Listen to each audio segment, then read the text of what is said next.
Dialects in Anishinaabemowin. Examples. Okay, some of the dialects, okay, like I mentioned, there's 3 Anishinaabemowin languages. There's Ojibwe, Odawa, and Potawatomi. They're basically all the same, but different. Okay? And that's a concept that you have to understand. It's the same, but it's different.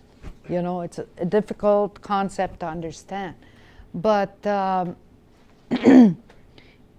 even in one dialect, like I remember back home in South Bay, okay, so picture this as Wikwemikong. So we lived over that way. And then there's Rabbit Island way across. Even there, even though like they're 10, 15 miles apart, that language might be a little bit different. And when I say language, it'd be the same. Okay, let me back up a minute. English. Okay, English, we all understand and speak English, eh? And do you ever hear somebody from Australia speaking English? No? Yes, some of you?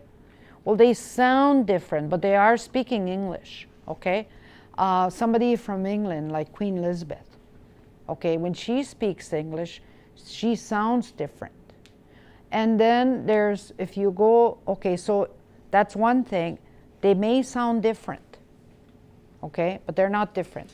I can understand somebody from Australia. I can understand somebody from England when they're speaking English. Sometimes I have to tune up my ears though. Okay, so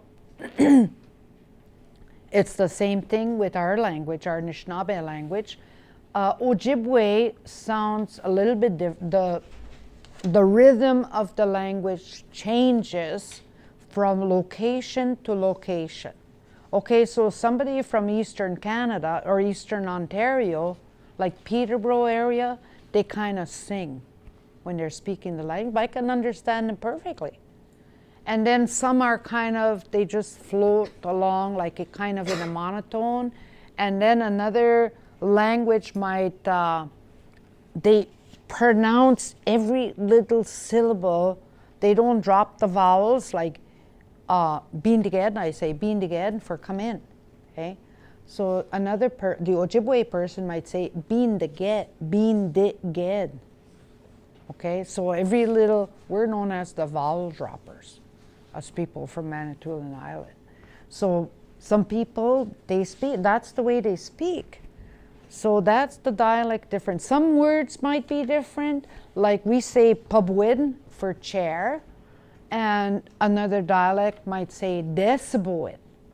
It's the same thing, but it's a different word altogether. Okay, so we have to be mindful. Like when I started teaching, I had to consult with Garden River. Like my mother-in-law was a fluent speaker, and there was quite a few elders back in those days that could speak the language. So I would ask her, okay, is this the right way to say this word? And they say, yeah, yeah. Or maybe you could say it this way, like come here. Mampi bijad. Okay, their way would have been ma bijad. So I tried to not say the way I usually said it. Okay, so I tried to do it that way. Mm-hmm. Oh, I had an opportunity when I taught in Kansas in the United States, to listen to a fluent Potawatomi lady. She was 89 years old, was a spry lady, still driving a car, you know, and she was fluent in her language. So I started speaking to her, and I'm of the 3 fires, Ojibwe, Odawa, and Potawatomi. Our language is mixed, okay? So I started speaking to her, and she responded to me, and we could get along like that, except sometimes there was some phrases that I just didn't understand, and I would tell her, could you repeat that again? You know, but others was exactly the same. exactly the same. There was no difference. So that's about the dialects.